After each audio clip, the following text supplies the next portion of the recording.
Now, as former chairman of the ERG group of Brexiter Tory MPs, Steve Baker wields big influence in those circles. He's now a minister in the Northern Ireland office and joins us now. Thank you very much for being on the programme. I feel like you are one of the few Conservative MPs who it's been quite difficult to predict who you're going to back in this race. You backed Boris Johnson back in 2019. At the last race, you backed Liz Truss via Suella Braverman. Where's your vote going this time? This time round, I'm very proud to back Rishi Sunak. And why is that? That he's going to deliver competent, capable, professional government that we can rely on. If, above all, what we need is stability, we need professionalism, we need to move this country forward from a position of great difficulty, and Rishi's the right guy to do it. Last time, you supported Suella Braverman, you then switched your vote to Liz Truss. I mean, it felt a little bit like that's kind of anyone but Rishi. So what's changed? No, that's not the case. So when we got down to Rishi versus Liz, I felt we had two fantastic candidates to offer to the membership.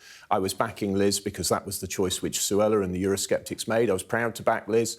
But realistically, if you look at the summer, I didn't campaign very hard, and that was because I was very happy with either candidate. And the truth is that it was quite a marginal decision for me, and I'm very proud to back Rishi this time round. OK, now everyone is talking about Boris Johnson. It feels like he is perhaps the biggest threat to Rishi Sunak right now. When he's flying back from his Caribbean holiday, will you or won't you run? Locked in late-night talks with Rishi Sunak. Do you think he would be a good Prime Minister the second time round? There's a lot of love out there for Boris Johnson, and I respect that. I mean, I've been a big fan of Boris Johnson so many times, but this isn't the time for Boris's style. I mean, I'm afraid the trouble is, because of the privileges vote, Boris would be a guaranteed disaster.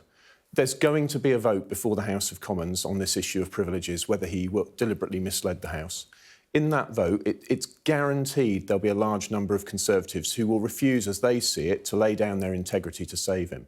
And at that moment, his premiership will collapse. Now, the best argument I've heard for dealing with that is having the vote on the first day. But that relies on people believing that other MPs think like they do, that you don't vote against a new Prime Minister. That isn't what will happen. 62 MPs resigned from his government over the Pincher affair, which in the end, whatever one thinks about it, was an issue of conduct and character. Well, those same MPs are not now going to go like lambs through the division lobbies. So at that moment that there's a vote in the House of Commons on privilege, his premiership would collapse. It's a guaranteed nailed-on failure, and we cannot allow it to happen. So you think that a sizable number of Conservative MPs would actually vote to say that he misled Parliament? One member of Parliament rang me on Friday to say that they would rather lose the whip than vote for Boris Johnson in that vote. Why? Because they think they're going to lose their seats, and they'll need to make a living. And in order to make a living, they'll need their reputations. And this is why they'd rather lose the whip than vote for Boris in that division. So I'm sorry, voters out there love him, and he's undoubtedly a wonderful man. He lights the room up when he's in the room, but unfortunately he doesn't have that, meticulous compliance with tedious rules. He just doesn't do it, and it's caught up with him. And I'm afraid whatever people would like to be true, we need to just ruthlessly face the truth as it is. And the truth as it is when that vote comes, which it will, his premiership would implode. And this country cannot afford to be back here in a couple of months. How would you vote in that vote? Well, it depends exactly what the vote is. But I'm committed that whoever wins this contest, I will give them absolutely all the support I can, because it's in the national interest to do so. But equally, I'm not willing to lay down my integrity for Boris Johnson. I'm not. And we'll have to see what any vote is. But really, I want Rishi to win, and I want Conservative members to please engage with this reality. And I know people love Boris, and there'll be people out there leaping to social media to call me all sorts of names under the sun, but that's not important to me. What's important is how this country works out and fares. If Boris is in charge, his premiership will implode, and we'll be back here. And I know, look, we haven't seen the details of the vote, the Privileged Committee, they haven't done their report yet, but you can't rule out voting against him then? I can't rule it out, no, but look, the truth is the details aren't really important. This isn't actually a legal court case. This is about the politics of whether or not people think that Boris Johnson said, when Boris Johnson said all the rules had been complied with, and etc., whether he knew that actually they hadn't been. And the trouble is there's so much evidence out there. I think the public have made their minds up.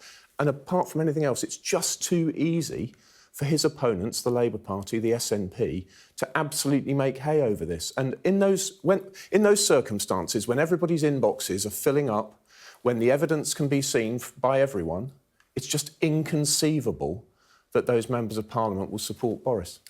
Now, his supporters, Boris Johnson's supporters, say, look, he is the guy with the mandate. He won that election in 2019. He won all of those seats, many of them who had never voted for the Conservatives before. You've already asked the public to swallow one unelected Prime Minister. Can you really do the same with another? I really wish we weren't in these circumstances. I really wish we weren't. Liz Truss made a mistake. She went too hard and fast. She said that. She's apologised. I really regret it. I could not have foreseen this would happen. But what I can now foresee is that the best person to be Prime Minister of the UK is Rishi Sunak. I wish we weren't in these circumstances, but it's Rishi. And I think that he will accept that the only set of policies we can carry through are the ones in the manifesto. And I would expect that Rishi will choose to use that mandate to press forward. The public don't like elections, and the idea that we should go straight into election now really is for the birds. We need to give stability to the markets, sort out the public finances post this debacle, and move on. Do you think Boris Johnson should pull out of the race then? I think it would be technically in, I suppose, but yeah, I think it would be for the best if Boris did something big and statesmanlike. I mean, if he wants to come back as Prime Minister, he would need to do it after this privileges issue is settled. I think he'd make an amazing chairman of the party. Everybody knows he's got huge character, charisma. He lights up any room he's in. Make him chairman of the party. He can lead the campaign. He can front this government. But what we can't do is have him in as Prime Minister in circumstances where he's bound to implode, taking down the whole government with him. And we just can't do that again.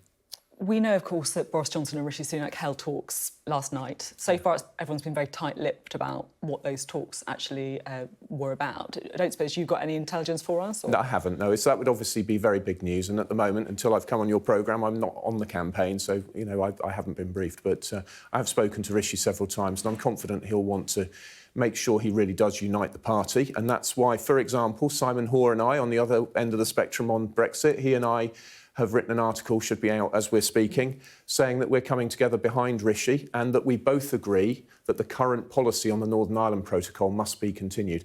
And I think this is another absolutely crucial point. Whoever wins this contest, the only policy that can be successfully carried through on Northern Ireland is the one that we have. And everyone should understand that. Because if say, Rishi doesn't, or Penny, didn't carry through that policy, the Eurosceptics would implode the government. There's absolutely no doubt. They've been very quiet, but the Eurosceptics really care about this issue of the whole UK leaving the jurisdiction of European law. And again, whatever anyone else may think, my colleagues and friends like Bill Cash and Mark Francois and John Redwood, they are not going to tolerate any diversion, any equivocation on this point. So whether it's Rishi or Penny or Boris, the same policy must be carried forward on the Northern Ireland Protocol. And I'm very pleased that actually Simon Hoare and I have united around this point. Quite different politicians, yeah, right? But not that Simon's been very generous to me. He's recognised that I have taken some big hits in the apology that I gave to try and change the negotiating dynamic and the friendship between us and Ireland. And it's working. That's great. But I didn't just speak of humility. I also spoke of resolve. Everyone needs to understand that the legitimate interest of unionists is to end the jurisdiction of EU law in Northern Ireland. Now, that's the hardest problem we need to solve.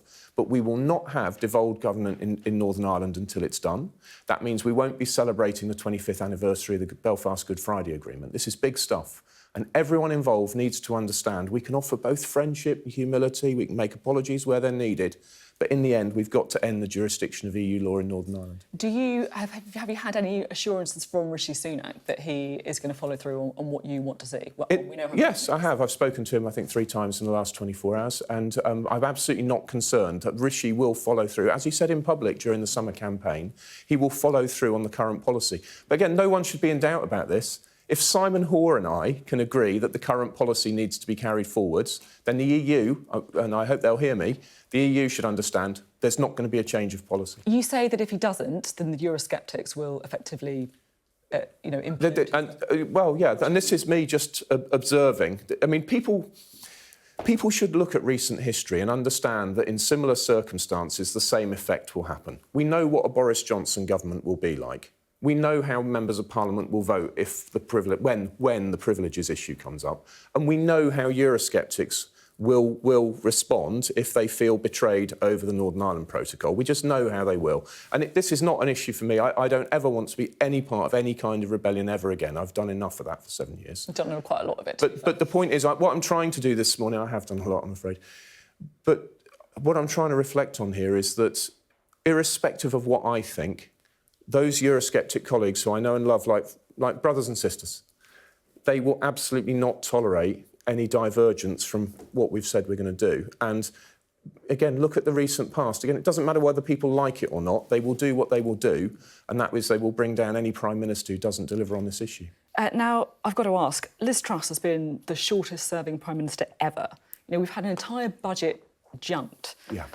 Emergency action by the Bank of England to stop a run on pensions, mortgage costs spiralling. Yes. You know, Labour's now leading by over 30 points in the polls, and you backed her at the last leadership election. You've also served, you know, for her as a government minister. You know, do you take any personal responsibility for what we've seen over the last few months? I certainly feel personally responsible for helping her become Prime Minister. I did some work in the parliamentary phase and some work in the phase in the country, but I really don't think I can have been expected to foresee that she would go as hard and as fast as she did. I wanted, as I said earlier, I thought they were both fantastic candidates. And I think actually that Liz and Rishi wanted the same destination. I mean, I have discussed with Rishi several times the big problem in the public finances in the long run. But I wanted Liz's change of direction. But I'm afraid when you're trying to shift a supertanker, you can't fly in like Superman and hit it at Mach 2. You just go through the sides and punch a hole, and that's what she's done. So, yeah, I do accept there is some responsibility, but equally, I was not in the Treasury. I didn't sit down with her and Kwasi and do this budget. And I remember standing there as we all heard him make his statement. And unlike a normal financial event, it was largely heard in silence, because I think we all could understand this is spending too much money and cutting too much tax. So, you know, I didn't foresee that happening. OK. Now, just to finish, this is something else I have to ask. You made a few headlines this week when Krishnam Guru Murphy called you a four-letter word that I definitely can't repeat on a Sunday morning, which was picked up on an audio feed at Channel 4 News. He's been disciplined for being taken off air for a week. Do you think that's an appropriate action? Well, it's really a matter for Channel 4. I've accepted his apology, and for me, that's the end of it, and God bless him, since it's a Sunday morning. God bless him. But to be fair to him, I was absolutely tearing strips off him in a live interview. That's because they told me it was a pre-record down the line, and I felt his questions were poor ones. And I was trying to deliberately give him answers he couldn't use in a pre-record. But unfortunately, they put me live on air when telling me it was a pre-record, and the result was that I was tearing strips off him live on air. So I'm not surprised that his blood was up, and I forgive him, and that's the end of it. OK, that's very good. Thank you very much for being on the programme there. Steve Baker revealing he's going to be backing Rishi Sunak in the race to be the next Prime Minister.